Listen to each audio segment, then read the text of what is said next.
ജോയ്സ് മേർ മിനിസ്ട്രീസിന്റെ സുഹൃത്തുക്കളും പാർട്ട്നേഴ്സുമാണ് ഈ പ്രോഗ്രാമിന്റെ ചിലവുകൾ വഹിക്കുന്നത്.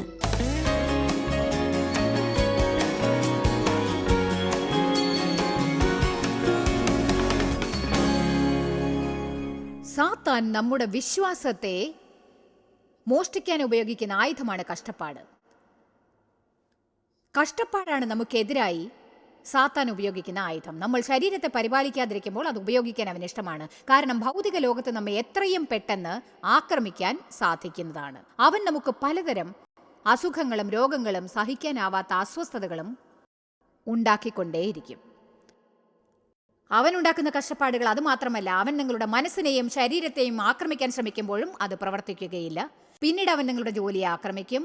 അവൻ നിങ്ങളുടെ ജീവിതത്തിൽ പലതരത്തിലുള്ള നഷ്ടങ്ങൾ കൊണ്ടുവരുന്നതാണ്. കഷ്ടപ്പാടുകൾ പല വിധത്തിൽ നിങ്ങളെ ബാധിക്കും. ഞാനിന്ന് രാവിലെ എൻ്റെ കൂട്ടുകാരിയോട് പറഞ്ഞു, ഇന്ന് ജനങ്ങൾ എൻ്റെ സന്ദേശത്തിൽ കൂടുതൽ ശ്രദ്ധ പതിപ്പിക്കില്ല, കാരണം ഞാനിന്ന് കഷ്ടപ്പാടുകളെ പറ്റിയാണ് പറയുന്നത്. ഏതായാലും നിങ്ങൾ ഇത്തരം കാര്യങ്ങൾ കേൾക്കേണ്ടത് തന്നെയാണ്. എന്നിട്ട് കഷ്ടപ്പാടുകളെക്കുറിച്ച് മനസ്സിലാക്കണം. അതിന് നിങ്ങളുടെ ജീവിതത്തിലെ സ്ഥാനവും മനസ്സിലാക്കണം. അതിനോട് എങ്ങനെ പ്രതികരിക്കണം എന്നും. കാരണം അതിന് നിങ്ങളെ നന്നാക്കാനും ശക്തിപ്പെടുത്താനും സാധിക്കും. അതിലൂടെ കടക്കാമെന്ന് നിങ്ങൾ അറിഞ്ഞിരിക്കണം. എല്ലാം ഒഴിവാക്കാൻ നിങ്ങൾക്ക് സാധിക്കുകയില്ല. ആമേൻ. അതിനാൽ സാത്താൻ കഷ്ടപ്പാടുകൾ കൊണ്ട് നമ്മെ നശിപ്പിക്കാൻ പദ്ധതിയുണ്ടാക്കും. നമ്മുടെ വിശ്വാസത്തെ നശിപ്പിക്കാൻ ശ്രമിക്കും. എല്ലാം ഉപേക്ഷിക്കണമെന്ന് ആഗ്രഹിക്കും. ദൈവം നല്ലവനല്ലെന്ന് നമ്മൾ കരുതാൻ അവൻ ആഗ്രഹിക്കുന്നു. ദൈവം ചിലപ്പോൾ ഒരു നിശ്ചിത സമയം വരെ തനിക്ക് ചെയ്യാവുന്ന കാര്യങ്ങൾ ചെയ്യാതെ അവ നമ്മിൽ വരുത്തും. നമുക്കതപ്പോൾ മനസ്സിലാക്കാൻ സാധിക്കുകയില്ല. എന്നാൽ നാം ദൈവത്തിന്റെ സമയത്ത് വിശ്വസിക്കണം. ബൈബിളിൽ 1 പത്രോസ് 4:12 പറയുന്നത് വിശ്വസിക്കണം. നമ്മുടെ വിശ്വാസത്തിന്റെ തരം അവൻ പരീക്ഷിക്കൽ. നമുക്കിഷ്ടപ്പെടാത്ത പ്രയാസമുള്ള കാര്യങ്ങൾ, സംഭവങ്ങൾ നടക്കാൻ അവൻ അനുവദിച്ചു കൊടുക്കാം. നമുക്ക് 1 പത്രോസ് നോക്കാം, 4:12. ഇന്ന് ആർക്കോ ചില സഹായങ്ങൾ ലഭിക്കാൻ പോകുന്നു. പലർക്കും ലഭ്യമാക്കാം. ആമേൻ. ആ പലരിൽ നിങ്ങളും ഒരാളായിരിക്കും. പ്രിയമുള്ളവരെ, നിങ്ങൾക്ക് പരീക്ഷയ്ക്കായി സംഭവിച്ചിരിക്കുന്ന അഗ്നിശോധനയിങ്കൽ ഒരപൂർവ കാര്യം നിങ്ങൾക്ക് വന്നുകൂടി എന്ന് വെച്ച് അതിശയിച്ചു പോകരുത് എന്നിവിടെ പറയുന്നു. ഒരു കാര്യത്തിലൂടെ കടന്നു പോകുമ്പോൾ അതിശയിക്കരുത് എന്ന്. അത് നിങ്ങളുടെ തരത്തെ പരീക്ഷിക്കാൻ സംഭവിക്കുന്നു. നിങ്ങളിൽ എത്ര പേരാണ് ഇപ്പോൾ ജീവിതത്തിൽ പരീക്ഷ അനുഭവിക്കുന്നത്? ശരി. എന്നാൽ നിങ്ങൾ പരീക്ഷയിലൂടെ കടക്കണം, ഇല്ലെങ്കിൽ വീണ്ടും കടന്നു പോകേണ്ടതായി വരും. ദൈവത്തിന്റെ കാര്യം രസകരമാണ്. അവന്റെ വിദ്യാലയത്തിൽ നിങ്ങൾ ഒരിക്കലും രക്ഷപ്പെടില്ല. ഒരേ പരീക്ഷ നിങ്ങൾ വീണ്ടും വീണ്ടും പലതവണ നേരിടേണ്ടി വരും. വീണ്ടും വീണ്ടും വീണ്ടും വിജയിക്കുന്നത് വരെ. എന്നിട്ട് നിങ്ങളത് വിജയിച്ച ശേഷവും അത് കഴിഞ്ഞുപോയി എന്ന് നിങ്ങൾ കരുതിയ ശേഷവും വീണ്ടും എന്നെങ്കിലും പരീക്ഷയെ നേരിടേണ്ടി വരും. നിങ്ങൾക്കത് സഹിക്കാനുള്ള ത്രാണി ഉണ്ടായിരിക്കുന്നുവെന്ന് തീർച്ചപ്പെടുത്താൻ കഷ്ടപ്പാടുകൾ സംഭവിക്കുന്നു. ഇനി പറയാൻ പോകുന്ന കാര്യങ്ങൾ ശ്രദ്ധിക്കുക. നമ്മൾ ഒരു കാര്യത്തിൽ നിന്ന് ഓടിപ്പോവുകയോ ഒഴിവാക്കാൻ ശ്രമിക്കുകയോ ചെയ്യാതെ കഷ്ടപ്പാടുകൾ സഹിക്കേണ്ടതാകുന്നു. പല വിധത്തിലുള്ള കഷ്ടപ്പാടുകൾ സംഭവിക്കാവുന്നതാണ്. മാനസികമായ ദുരിതങ്ങൾ ഉണ്ടാവും. വികാരപരമായ ദുരിതങ്ങൾ ജനങ്ങൾ വേദനിക്കുമ്പോഴുണ്ടാകും. നിങ്ങൾ അസുരക്ഷിതരാണെങ്കിൽ, നിങ്ങൾ ഹൃദയം നുറുങ്ങിയവരാണെങ്കിൽ അതൊരു തരം വികാരപരമായ ദുരിതമാണ്. നിങ്ങൾക്ക് അസുഖമുണ്ടെങ്കിൽ അത് ശരീരക്ലേശമാണ്. ജോലി നഷ്ടപ്പെടൽ, മറ്റെന്തെങ്കിലും നഷ്ടം, ജനങ്ങൾ ത്യജിക്കുന്നത്, വിമർശനവും ന്യായവിസ്താരവും, നിങ്ങളെക്കുറിച്ച് ആരെങ്കിലും നുണ പറയുക, ആരെങ്കിലും നിങ്ങളോട് തെറ്റായി പ്രവർത്തിക്കുന്നത്, അപ്പോഴെല്ലാം കാര്യങ്ങൾ സ്വയം പരിഹരിക്കാൻ നിൽക്കാതെ ഒരു യഥാർത്ഥ ക്രിസ്ത്യാനിയായി ദൈവത്തിന്റെ ന്യായവിധിക്കായി കാത്തിരിക്കുമെന്ന് തീരുമാനിക്കുക. ഒരു കാര്യത്തെക്കുറിച്ച് നിങ്ങൾക്ക് എന്തെങ്കിലും ചെയ്യാനാവുമെന്ന് ഉറപ്പുള്ളപ്പോൾ ദൈവം ഇങ്ങനെ പറയും, എനിക്കായി കാത്തിരിക്കൂ.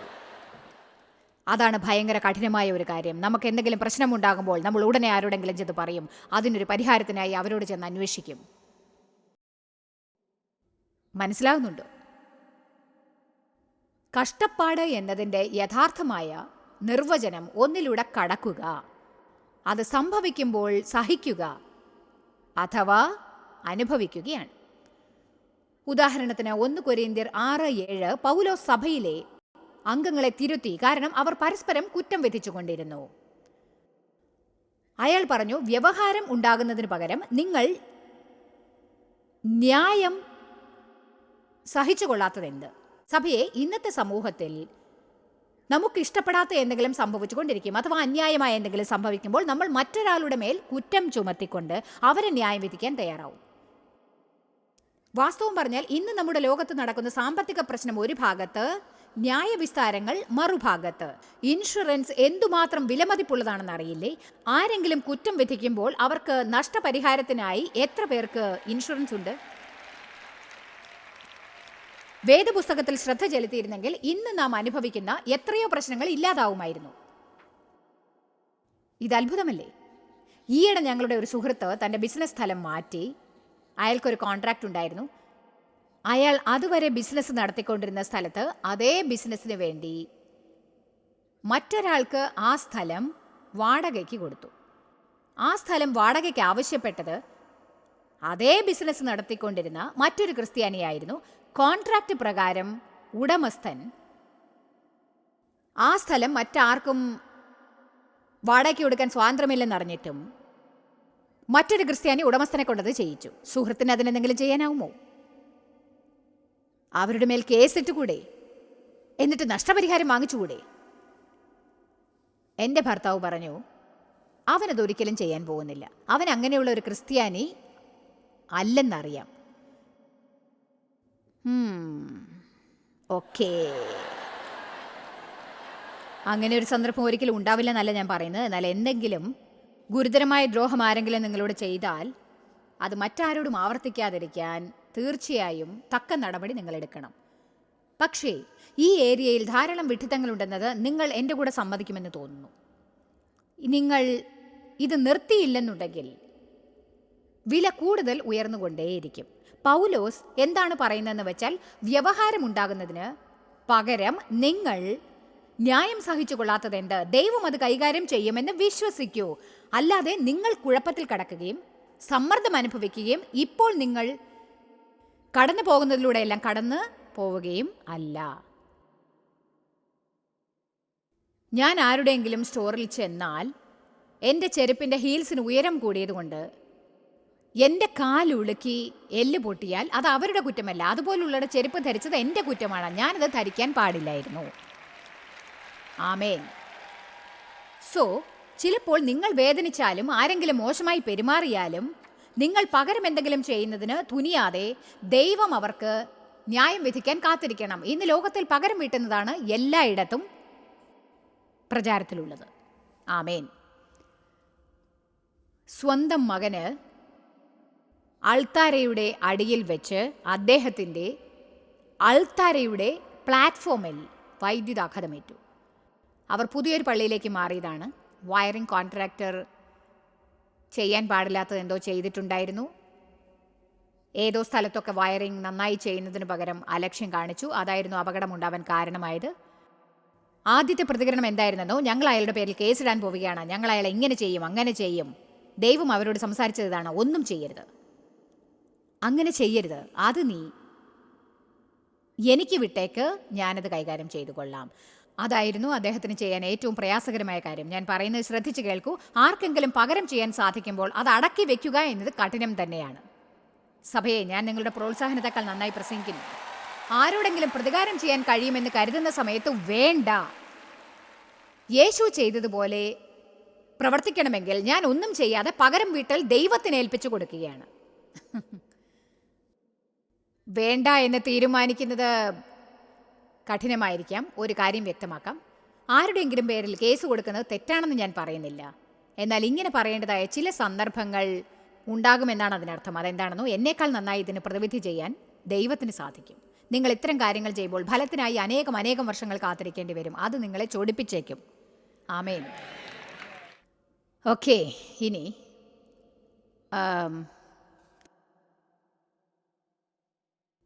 പൗലോസ് അവർ സഹിച്ച വിവിധ തരം കഷ്ടപ്പാടുകളെക്കുറിച്ച് പറയുന്നു. 2 കൊരിന്ത്യർ 4-ാം അധ്യായം നോക്കൂ, 8-ാം വാക്യം.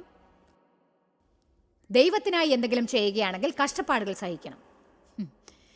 നിങ്ങളുടെ ആവേശത്തിന് നന്ദി. 2 കൊരിന്ത്യർ 4:8. ഞങ്ങൾ സകല വിധത്തിലും കഷ്ടം സഹിക്കുന്നവർ എങ്കിലും ഇടുങ്ങിയിരിക്കുന്നില്ല, ബുദ്ധിമുട്ടുന്നവർ എങ്കിലും നിരാശപ്പെടുന്നില്ല. നാണക്കേടിനെ കുറിച്ച് ഞാൻ ഉടനെ ഒരു കഥ പറഞ്ഞു തരുന്നതാണ്. ഞങ്ങൾ സകല വിധത്തിലും കഷ്ടം സഹിക്കുന്നവരെങ്കിലും ഇടുങ്ങിയിരിക്കുന്നില്ല, ബുദ്ധിമുട്ടുന്നവരെങ്കിലും നിരാശപ്പെടുന്നില്ല, ഉപദ്രവം അനുഭവിക്കുന്നവരെങ്കിലും ഉപേക്ഷിക്കപ്പെടുന്നില്ല, വീണ് കിടക്കുന്നവരെങ്കിലും നശിച്ചു പോകുന്നില്ല എന്നിവിടെ പറയുന്നു. പൗലോസ് കഠിനമായ സമയങ്ങളിലൂടെ കടന്നു. അതെ, ഞാൻ ഈ മീറ്റിങ്ങുകളിൽ ഈ വെളിച്ചത്തിൽ ഇവിടെ നിൽക്കുന്നു, ലോകമെങ്ങും യാത്ര ചെയ്തുകൊണ്ടിരിക്കുന്നു, എല്ലാവരും കൈതട്ടി എന്നെ പ്രോത്സാഹിപ്പിക്കുന്നു. പക്ഷെ ഞാൻ ഒരു കാര്യം പറയട്ടെ, എപ്പോഴും അങ്ങനെയല്ല. എൻ്റെ ശുശ്രൂഷ ആദ്യം തുടങ്ങിയത് ഇപ്പോഴും ഓർമ്മയുണ്ട്. അന്ന് മീറ്റിങ്ങിന് വന്ന പലരും ചോദിച്ചിരുന്നു, ജോയ്സ് നിങ്ങൾ എവിടെയായിരുന്നു, നിങ്ങളെക്കുറിച്ച് ഞങ്ങൾ കേട്ടിട്ടേ ഇല്ലല്ലോ. ഞാൻ പറഞ്ഞു, ഞാൻ ഒരിടത്ത് ഉണ്ടായിരുന്നു, ഞാൻ ഉണ്ടായിരുന്നത് വരെ നിങ്ങൾ ഇഷ്ടപ്പെട്ടില്ല. ദൈവവുമായി മൗനമായിരുന്ന വർഷങ്ങൾ എളുപ്പമല്ലായിരുന്നു. നിങ്ങൾക്കൊരു വിളിയുണ്ടെന്ന് വിശ്വസിച്ച് നിങ്ങളുടെ ജീവിതത്തിൽ മുൻപില്ലാതിരുന്ന എന്തോ സംഭവിക്കുന്നുണ്ടെന്ന്, നിങ്ങൾക്ക് ദൈവം ഒരു അതിശയം കാണിക്കും, ഒരു മുന്നേറ്റം ഉണ്ടാക്കുമെന്ന് വിശ്വസിക്കുമ്പോൾ മറ്റുള്ളവർക്ക് അവരുടെ ആഗ്രഹങ്ങൾ സാധിക്കുന്നത് നിങ്ങൾക്കൊന്നും നടക്കാത്തതും കഠിനമാണ്. അത്തരം വർഷങ്ങൾ പിടിച്ചു നിൽക്കുന്നത് കഠിനമാണ്. പക്ഷെ ഞാനൊന്ന് പറയട്ടെ, നിങ്ങൾ പിൻവാങ്ങുകയാണെങ്കിൽ പുറകോട്ട് പോയിക്കൊണ്ടിരിക്കുക മാത്രമേ ഉണ്ടാവൂ. എന്നാൽ ഇന്ന് പാടിയ പാട്ടിൽ പറഞ്ഞതുപോലെ മുന്നോട്ട് നീങ്ങുകയാണെങ്കിൽ നിങ്ങൾ കഷ്ടപ്പാടുകളെയെല്ലാം ഇടിച്ചു തകർത്ത് വിജയത്തിന്റെ സ്ഥാനത്ത് എത്തിച്ചേരുന്നതാണ്. നിങ്ങൾ പലതിലൂടെയും കടന്നു പോകുമ്പോൾ എന്താണ് ഉണ്ടാവുക? നിങ്ങൾ ഓരോ തവണ കടക്കുമ്പോഴും എന്തെങ്കിലും ഉപേക്ഷിക്കുമ്പോഴും ആ കാര്യത്തിൽ മുൻപില്ലാതിരുന്ന ഒരു മസിൽ നിങ്ങൾക്ക് ഉണ്ടാക്കിയെടുക്കുകയായിരിക്കും. അത്തരം കാര്യങ്ങൾ അഥവാ വീണ്ടും സംഭവിക്കുകയാണെങ്കിൽ അടുത്ത പ്രാവശ്യം നിങ്ങളെ അത് ശല്യപ്പെടുത്തില്ല. ആദ്യം അത് ഉണ്ടായപ്പോൾ അനുഭവപ്പെട്ട അസ്വസ്ഥതയും ഉണ്ടാവില്ല. വീണ്ടും നിങ്ങൾ അതിലൂടെ കടന്നു പോകും. അപ്പോഴും അത് നിങ്ങളെ രണ്ടാമത്തെ പ്രാവശ്യം അസ്വസ്ഥത അനുഭവിച്ചത്ര തോന്നുകയില്ല. അങ്ങനെ താമസിയാതെ നിങ്ങൾ ഒരു സ്ഥാനത്തെത്തും. ആ കാര്യത്തിൽ നിങ്ങൾക്ക് വേണ്ടത്ര അനുഭവം ലഭിക്കും. കാരണം അതിലൂടെ പല പ്രാവശ്യം കടന്നുപോയി കഴിഞ്ഞു. എന്നിട്ട് സാത്താനോട് പറയും, ഇനി നീ ക്ഷീണിച്ചോ, നീ എത്ര വേണമെങ്കിലും സന്തോഷിച്ചോ, കാരണം ഞാൻ ഇനി അതിനെക്കുറിച്ച് വിഷമിക്കില്ല. ആമേൻ. ചില വർഷങ്ങൾക്ക് മുൻപ് എൻ്റെ നാട്ടിൽ എന്നെക്കുറിച്ചൊരു വാർത്ത മാസികയിൽ പ്രസിദ്ധീകരിച്ചു. 13 പേജുകളിൽ എന്നെക്കുറിച്ച് എഴുതിയിരുന്നു എന്ന് തോന്നുന്നു. മുൻ പേജിൽ മുഴുവനും എൻ്റെ പടങ്ങളുണ്ടായിരുന്നു. അത് അസഹനീയമായ ഒന്നായിരുന്നു. എല്ലാ കാര്യങ്ങളും വളച്ചൊടിച്ച് എതിരായി വ്യാഖ്യാനിച്ചിരുന്നു. വേണ്ടതൊന്നും എഴുതിയിരുന്നില്ല. പകരം കാര്യങ്ങൾ തികച്ചും വ്യത്യസ്തമായി വളച്ചൊടിച്ച് എന്തൊക്കെയോ അവർ എഴുതിയിരുന്നു. അതുപോലെ തന്നെ അവർ എടുത്ത ചിത്രങ്ങളിൽ പലതും തന്നെ വളരെ മോശപ്പെട്ടതായിരുന്നു. അത് കാണിക്കാതെ ഞാൻ കാണിക്കയ്ക്കായി ഒരു പാത്രവുമായിട്ട് എല്ലാവരെയും സമീപിക്കുന്നതാണ്. കൂടെ തെറ്റായ വ്യാഖ്യാനവും. ഞാൻ ഇങ്ങനെ കാണിക്കുന്ന ഒരു ഫോട്ടോയും.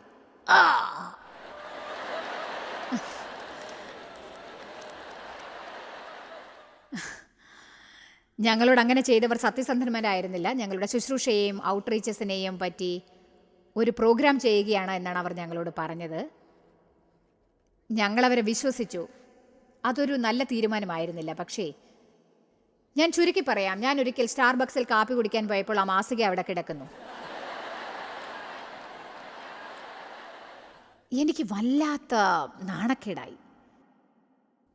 എൻ്റെ വികാരങ്ങൾ വല്ലാതെ വേദനിക്കുകയുണ്ടായി. ഞാൻ വളരെ ദുഃഖിച്ചു.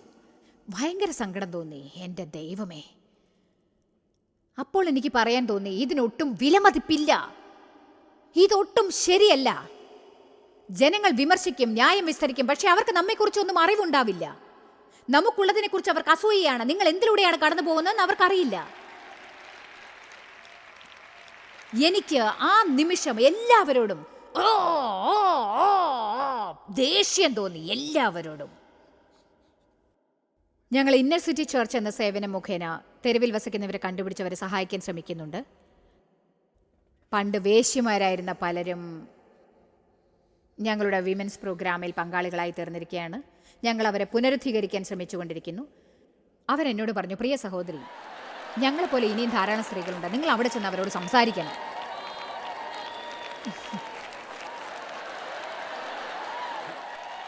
അവർ കാര്യമായിട്ടാണ് പറഞ്ഞത്. എനിക്ക് ഇങ്ങനെ പറയണമെന്ന് തോന്നി. പോകാം.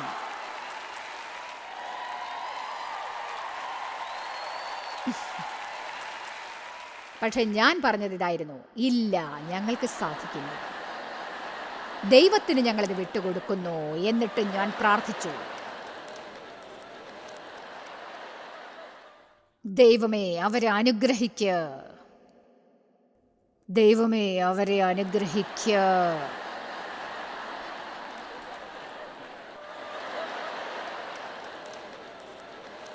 വാസ്തവത്തിൽ എന്താണ് സംഭവിച്ചെന്നോ, അതെന്തുമാത്രം വേദനിപ്പിക്കത്തക്കതായിരുന്നെന്ന് നിങ്ങൾക്കറിയാമോ? സാധാരണയായി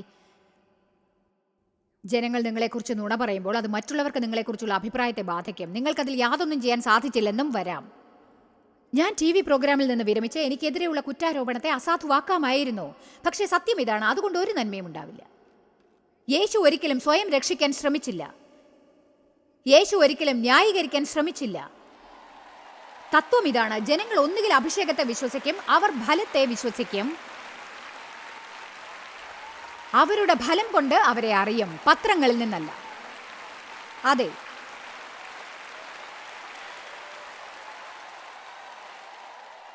നിങ്ങൾ കേൾക്കുന്ന എല്ലാ കാര്യങ്ങളും വിശ്വസിക്കാതിരിക്കാൻ ശ്രദ്ധിക്കണം. ദൈവം എല്ലാം പ്രാവർത്തികമാക്കുമെന്ന് എനിക്ക് വിശ്വസിക്കേണ്ടി വന്നു. യഥാർത്ഥ തത്വം ഇതാണ്: നീണ്ട കാലയളവിൽ ഞങ്ങൾക്ക് വളർച്ചയുണ്ടായി, കാരണം കൂടുതൽ ജനങ്ങൾ ഞങ്ങളെക്കുറിച്ച് അറിയാൻ ജിജ്ഞാസരായി. അവർക്ക് തോന്നി, ഈ ഭ്രാന്തി എന്താണ് ചെയ്യുന്നതെന്ന് നോക്കാം, അവരുടെ പ്രവർത്തനങ്ങൾ എന്താണെന്ന് അറിയണം. അധികം താമസിയാതെ ദൈവസ്നേഹവും ദൈവത്തിന്റെ അഭിഷേകവും പുറത്തേക്ക് പ്രവഹിച്ചു, അവരെ എല്ലാം സ്വാധീനിച്ചു. അങ്ങനെ ഞങ്ങളുടെ ശുശ്രൂഷ വളർന്നു. ദേവാലയങ്ങൾ വിധിക്കപ്പെടുമ്പോൾ അവ വളരുന്നു. നിങ്ങൾ വിധിക്കപ്പെടുമ്പോൾ നിങ്ങൾ വളരുന്നു. എന്നാൽ നിങ്ങൾ കടന്നു പോകുന്ന കഷ്ടപ്പാടുകൾക്ക് വേദന ഉണ്ടാവില്ല എന്ന് ഞാൻ പറയുന്നില്ല. ഞാൻ പറഞ്ഞത് കേട്ടോ?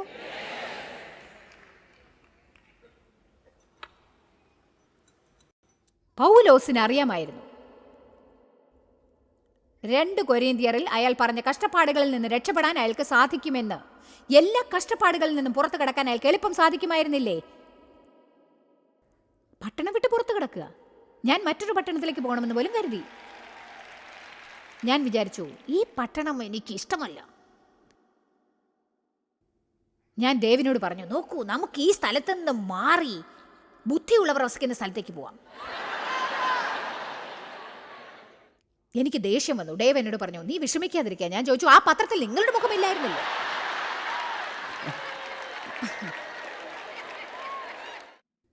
അദ്ദേഹം പറഞ്ഞു, നീ എൻ്റെ ഭാര്യയാണ്, അത് എനിക്ക് ബാധകമാണ്. ഞാൻ പറഞ്ഞു, അവർ നിങ്ങളെക്കുറിച്ച് അല്ലല്ലോ പറഞ്ഞിരിക്കുന്നത്. എനിക്ക് കലി കയറി. അടുത്ത തവണ ഇതുപോലെ സംഭവിച്ചപ്പോഴും ഞാൻ ദേഷ്യപ്പെട്ടു. പക്ഷെ ആദ്യത്തേതിൻ്റെ അത്ര ദേഷ്യപ്പെട്ടില്ല. അടുത്ത പ്രാവശ്യം അത് സംഭവിച്ചപ്പോൾ ഞാൻ കരുതി,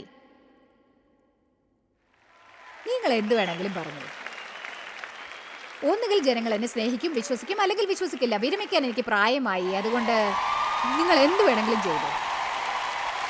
ആമേൻ.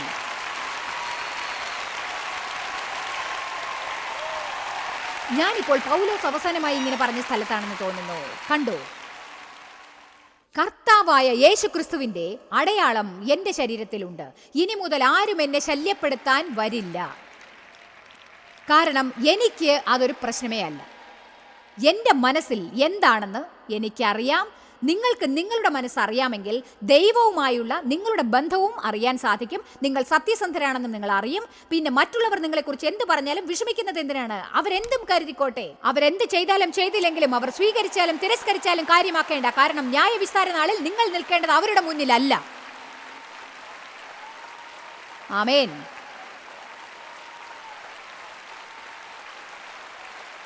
ഞാൻ പറയുന്നത് ശ്രദ്ധിക്കുക. മറ്റൊരാൾക്ക് വേണ്ടി നിങ്ങൾ നിൽക്കാൻ ഇഷ്ടപ്പെടാത്തിടത്ത് നിൽക്കുമ്പോഴാണ് കഷ്ടപ്പാടുകൾ നിങ്ങൾക്കുണ്ടാവുന്നത്.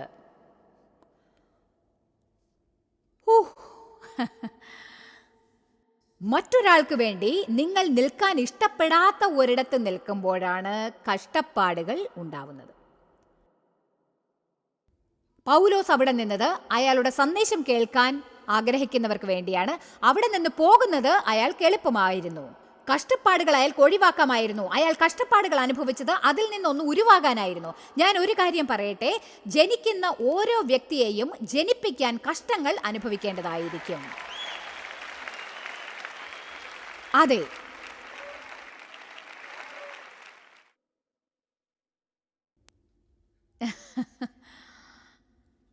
എന്നേക്കാൾ മുൻപ് ശുശ്രൂഷ ചെയ്തുകൊണ്ടിരുന്ന സ്ത്രീകൾ അവരുടെ പൊതുജന ശുശ്രൂഷയിലൂടെ എനിക്ക് വഴി തെളിയിച്ച് തന്നു. എന്നാൽ ഞാൻ ശുശ്രൂഷ ആരംഭിച്ചപ്പോൾ ഒരു സ്ത്രീയെ പള്ളിയിലേക്ക് പ്രസംഗിക്കാൻ വിളിച്ചിരിക്കുന്നു എന്ന് കണ്ട പല പുരുഷന്മാരും ഞാൻ പ്രസംഗിക്കാൻ ഒരുങ്ങുമ്പോൾ സ്ഥലം വിടുമായിരുന്നു. അതെനിക്ക് സഹിക്കാൻ സാധിച്ചില്ല. നിനക്കിത് ചെയ്യാൻ പറ്റില്ല, നീ ഒരു സ്ത്രീയാണ്. ഞാൻ പറഞ്ഞു, ഇല്ല, ഞാനിത് ചെയ്യും. അതുകൊണ്ട്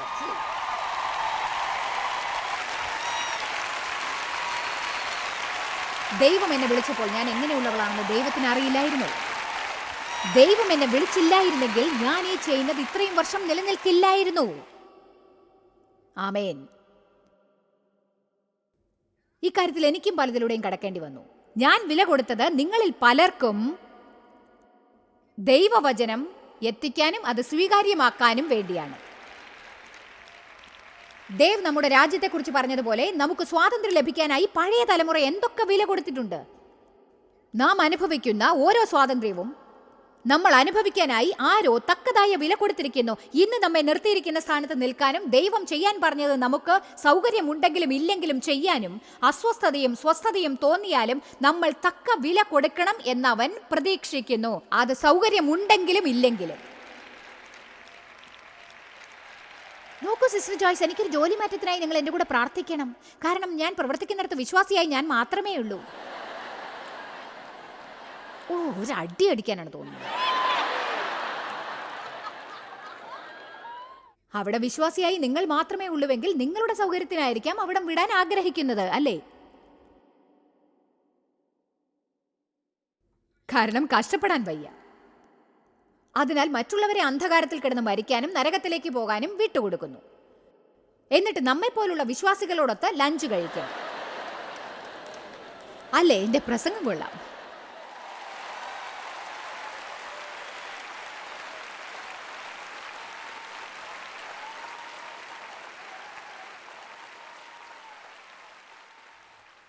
നിങ്ങൾ ആരാധനാ സംഘത്തിൽ ചേരണമെന്ന് ആഗ്രഹിക്കും. അവർ നിങ്ങളെ സ്വീകരിക്കില്ല. നിങ്ങൾക്ക് ഉടനെ ദേഷ്യം പിടിക്കും. ഞാൻ ഇവിടെ നിന്ന് പോവുകയാണ്. നിങ്ങൾ വിഡ്ഢികളാണ്. നിങ്ങൾ നീരസപ്പെട്ട് പുറത്തു പോയാൽ അടുത്തു പോകുന്ന സ്ഥലത്തും അതേ നീരസം തുടരും. അവിടെയും ശരിയായി പ്രവർത്തിക്കില്ല. വായ മൂടി മിണ്ടാതിരിക്കൂ. ദൈവം നിങ്ങളെ ഉയർത്തുന്നത് വരെ കാത്തിരിക്കൂ. ദൈവം നമ്മെ ഉയർത്തിയില്ലെങ്കിൽ നിങ്ങൾക്ക് ഉയർച്ചയില്ലെന്ന് കരുതിയിരിക്കുക. കാരണം നിങ്ങൾ വേറെ എവിടെയെങ്കിലും ചേർന്നാൽ അവിടെ ഇരിക്കാൻ സ്വയം ശ്രമിക്കേണ്ടി വരും. ആമേൻ. പല വചനങ്ങളും വേദപുസ്തകത്തിലുണ്ട്. പൗലോസിനോട് ദൈവം വ്യക്തമാക്കിയിരുന്നു അപ്പോസ്തലനായാൽ കഷ്ടപ്പെടേണ്ടി വരുമെന്ന്. എന്നിട്ടും അയാൾ അതേറ്റു. വാവ്. 2 തിമോത്തിയോസിൽ പറയുന്നു, നമ്മൾ തെറ്റായ കഷ്ടപ്പാടുകൾ സഹിക്കാൻ തയ്യാറാവണം. എന്നിട്ട് അതിലൂടെ കടന്നു പോകുമ്പോൾ ദയ കാണിക്കുക, സമാധാനം പുലർത്തുക, ക്ഷമിക്കുക, സഹിക്കുക. 2 തിമോത്തിയോസ് 3:12 പറയുന്നു, ക്രിസ്തു യേശുവിൽ ഭക്തിയോടെ ജീവിക്കാൻ മനസ്സുള്ളവർക്ക് എല്ലാ ഉപദ്രവവും ഉണ്ടാവും. ശരിയായത് ചെയ്യുമെന്ന് തീരുമാനിച്ചതുകൊണ്ട് സാത്താൻ നിങ്ങളെ ചുവന്ന കമ്പളം വിരിച്ച് സ്വീകരിക്കുമെന്ന് പ്രതീക്ഷിക്കേണ്ട. ആമേൻ. നിങ്ങളെ സ്നേഹിക്കുന്നവർ എതിരാളികളായി മാറും. ചിലപ്പോൾ നിങ്ങളോട് എതിർത്ത് നിൽക്കുന്നവരായിരിക്കും. നിങ്ങളുടെ നന്മയിൽ എന്തുകൊണ്ടാണ് അവർ സന്തോഷിക്കാത്തതെന്ന് അത്ഭുതം തോന്നുമായിരിക്കാം. നിങ്ങൾ പറയും, ഞാൻ കരുതി നിങ്ങൾ